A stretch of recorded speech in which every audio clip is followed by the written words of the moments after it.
Salah satu misi Islam yang penting adalah membebaskan manusia dari ras diskriminasi, mengikat manusia dengan ikatan akidah bahwa dari manapun orang datang, apapun warna kulitnya, dan dari suku apapun ia dilahirkan, kalau akidahnya sama, itulah saudara kita. Kita bertujuh orang ini mungkin ada yang dari Betawi, dari Jawa Tengah, dari Jawa Timur. Tapi di sini kita merasa kita adalah satu. Apa yang mengikat kita? Akidah. Ternyata ikatan akidah itu jauh lebih kuat daripada ikatan darah sekalipun. Islam membebaskan manusia dari ras diskriminasi. Dan Rasul mengajarkan, innallaha la yanzuru ila suwarikum wala ila amwalikum walakin yanzuru ila qulubikum wa a'malikum. Allah itu tidak melihat potonganmu, Allah tidak melihat hartamu, yang Allah lihat adalah hatimu dan amal perbuatanmu. Kemudian satu-satunya yang menyebabkan manusia lebih tinggi dari yang lain adalah ketakwaannya kepada Allah. Sehingga dalam Al-Quran dijelaskan, inna akramakum indallahi atqakum, yang paling mulia di antara kamu dalam pandangan Allah adalah yang paling bertakwa kepadanya. Nah, kita tahu binatang saja harganya nggak sama kan. Sapi itu yang paling mahal, yang badannya paling gemuk, karena harga sapi pada dagingnya. Tapi ada perkutut lebih mahal dari sapi, padahal perkutut dagingnya sedikit, benar. Kenapa bisa terjadi? Karena harga perkutut tidak pada dagingnya, tapi pada suaranya. Lalu di mana harga manusia? Yang paling gemuk boleh saingan sama sapi. Pada suaranya tentu tidak. Allah maha benar, inna akramakum indallah atqakum. Yang paling mulia di antara kamu dalam pandangan Allah adalah yang paling bertakwa kepadanya. Nah, tujuan disyariatkannya pelaksanaan ibadah puasa, tujuan kita semua diperintahkan melaksanakan ibadah puasa, pada penghujung ayat 183 Al-Baqarah jelas, la'allakum tattaqun. Agar dengan puasa yang kamu kerjakan itu, kamu menjadi orang yang bertakwa kepada Allah Subhanahu wa ta'ala. Jadi puasa yang benar harus mengantarkan pelaksananya mencapai maqam, mencapai tingkatan yang disebut ketakwaan itu tadi. Nah, ini pantai yang mau kita tuju dalam melaksanakan ibadah puasa. Jadi puasa berhasil apabila ia mengantar pelaksananya menjadi orang yang semakin bertakwa kepada Allah Subhanahu wa ta'ala. Dengan kata lain, sebenarnya Ramadan ini 1 bulan untuk menghadapi 11 bulan sesudahnya. 1 bulan untuk menghadapi 11 bulan sesudahnya. Di sanalah cerminan ketakwaan itu nanti akan nampak. Sebelum kita lanjutkan berbicara tentang takwa ini, barangkali di antara adik-adik kita yang hadir ada yang akan mengajukan pertanyaan di seputar ketakwaan ini. Dipersilakan. Ada? Ya, silakan. Assalamualaikum warahmatullahi wabarakatuh. Assalamualaikum. Saya mau nanya ini Pak Kiai, kalau orang yang bertakwa itu apakah mengalami skeptis dalam menghadapi kehidupannya? Ya. Apakah orang yang bertakwa itu lalu skeptis dalam menjalani kehidupan? Kira-kira gitu maksudnya. Iya. Saya ingin menyatakan bahwa lebih dahulu bahwa sekarang ini banyak orang menggunakan kalimat agama untuk maksud yang tidak sama dengan maksud agama. Lalu terjadi pergeseran nilai. Misalnya yang secara umum kita sudah salah kaprah. Orang meninggal biasanya dikatakan telah berpulang ke rahmatullah. Rahmatullah itu kan artinya rahmatnya Allah, kasih sayang Allah, dan itu artinya sorga.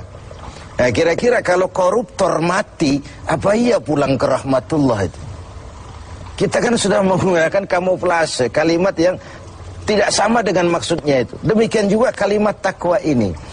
Kalau kita kembali kepada pengertian takwa yang didefinisikan para ulama, takwa itu adalah kemampuan, mengerahkan kemampuan maksimal untuk melaksanakan apa yang diperintah Allah dan menjauhi yang dilarangnya. Itulah takwa itu.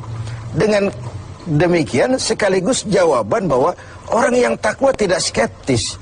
Tidak, kalau takwa itu ndelohom, nggak kerja, dagang berhenti, tidak cari nafkah, diam aja di rumah, nunggu keajaiban. Bukan itu takwa itu.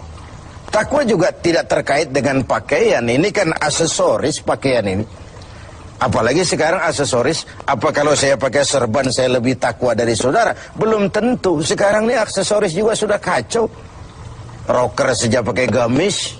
Ini kan sudah kerancuan aksesoris. Jadi sama sekali itu tidak terkait. Dengan demikian orang yang takwa bukan orang yang skeptis. Dia malah harus orang yang optimis menghadapi kehidupan. Karena sesungguhnya yang namanya takwa, kemampuan melaksanakan yang diperintah, kemampuan menjauhi yang dilarang olehnya.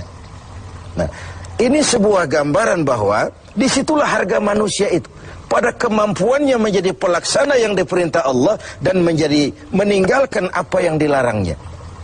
Sehingga kalimat ini kita dudukan, kan ini takwa ini pun sudah jadi lalap di mulut bangsa kita ini. Pejabat kalau dilantik bertakwa, bertakwa, bertakwa. Habis dilantik jabat takwa ngalor dia ngidul. Nggak sinkron, nggak ketemu ujung-ujungnya itu. Nah, baik, saya kembali. Jadi jawabannya, orang yang bertakwa bukan orang yang skeptis, tapi orang yang malah rajin berusaha, giat bekerja karena dia tahu takwa itu kemampuan melaksanakan yang diperintah, kemampuan menjauhi yang dilarang. Nah, ini sudah cerminan dari usaha manusia. Yang diperintah Allah itu bukan cuma sholat, zakat, puasa, dan haji. Mencari nafkah, menghidupi anak istri, itu perintah Allah.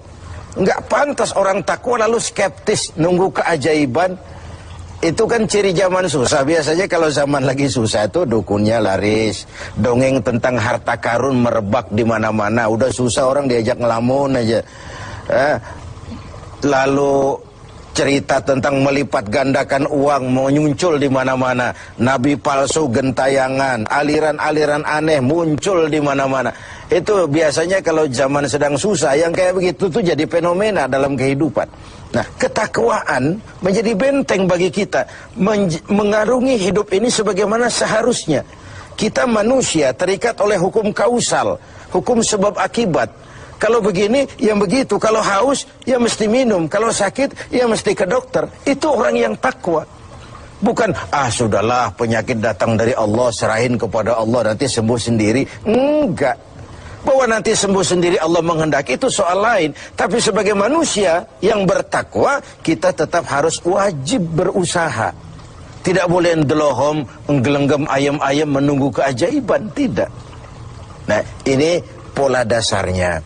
Nah, baik. Sekarang saya kembali kepada takwa itu sendiri.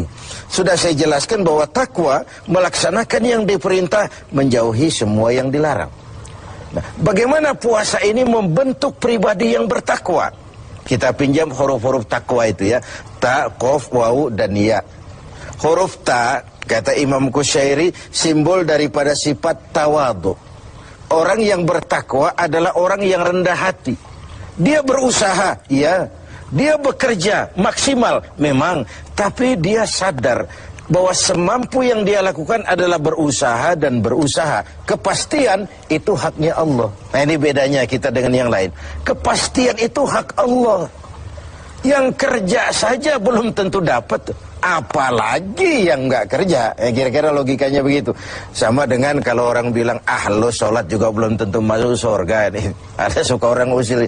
Iya, yang sholat saja belum tentu masuk surga, apalagi yang nggak sholat. Kan begitu logikanya. Orang yang bertakwa itu dia terpacu. Nah, timbul sifat tawadu, rendah hati, dibentuk oleh pelaksanaan ibadah puasa ini. Kenapa? Puasa ini kan, ya Allah, baru sehari nggak terkena makan, nggak terkena minum, sudah begini lemah rasanya diri. Lalu apa yang mau disombongkan di hadapan Allah? Nah, timbul sikap rendah hati. Ini mentalitas takwa.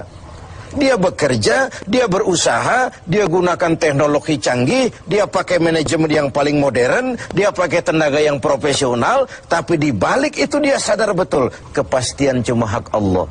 Maka usahanya selalu diiringi dengan doa agar keberhasilan tidak membuat dia lupa diri, kegagalan tidak membuat dia putus asa. Inilah nikmatnya takwa itu. Keberhasilan tidak membuat lupa diri dan kegagalan tidak menjadikan dia putus asa. Lalu selalu melihat hikmah di balik apapun yang dia hadapi itu. Rendah hati. Makanya di hadis qudsi dikatakan, aku cinta orang yang rendah hati, aku lebih cinta kepada orang kaya yang rendah hati. Aku benci orang miskin, tapi aku lebih benci orang miskin yang sombong. Aku benci orang sombong, aku lebih benci orang miskin yang sombong. Jadi kalau ada orang kaya rendah hati, wajar saja. Orang kaya nggak sombong kan pantas. Orang miskin nggak sombong, pantas saja. Emang nggak ada yang mau disombongin. Tapi kalau orang kaya segalanya punya, dia rendah hati, itu yang Allah lebih cinta. Nah, takwa menanamkan itu, sikap rendah hati. Lalu huruf yang kedua, huruf qaf, simbol dari sifat qanaah. Ini sifat orang takwa, merasa cukup dengan apa yang diberikan Allah. Tengoklah, puasa ini kan mendidik. Saat menjelang buka, kayaknya semua isi meja mau kita pindahin ke perut kita. Kalau boleh jangan orang lain, jangan kebagian. Padahal apa sih daya tampung perut kita itu? Seteguk air, sepiring nasi, sepotong kue, kenyang sudah. Ini menyelamatkan manusia dari sifat tamak, rakus, serakah. Kan ini yang menyebabkan terhalangnya pemerataan dalam upaya pembangunan di negara kita ini. Sehingga gunung ditimbun, sumur digali, yang kaya makin hebat, yang miskin makin terpuruk, akibat pola keserakahan itu tadi.